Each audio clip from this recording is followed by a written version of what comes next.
Le Colombien ici qui va pouvoir inaugurer d'une certaine façon le palmarès des Colombiens au sommet du Mont Ventoux. Et de quelle façon?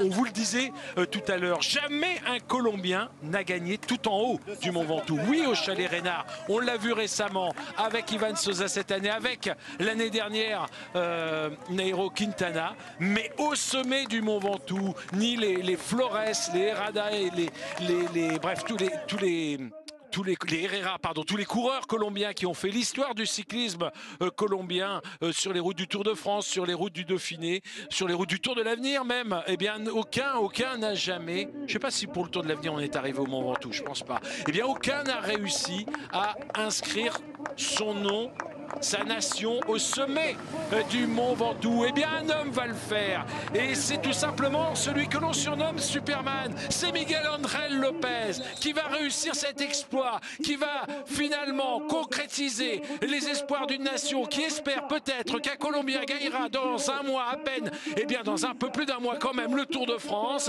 En attendant, ici sur l'un des plus hauts lieux de la Grande Boucle, eh bien c'est un Colombien qui s'impose. Il s'appelle Miguel Ángel López et il écrase la concurrence. Vous allez le voir avec le chrono qui s'est déclenché. Peut-être battra-t-il même le record absolu de la différence entre le vainqueur et son adversaire le plus direct. Mais ça, on vous le dira dans quelques instants.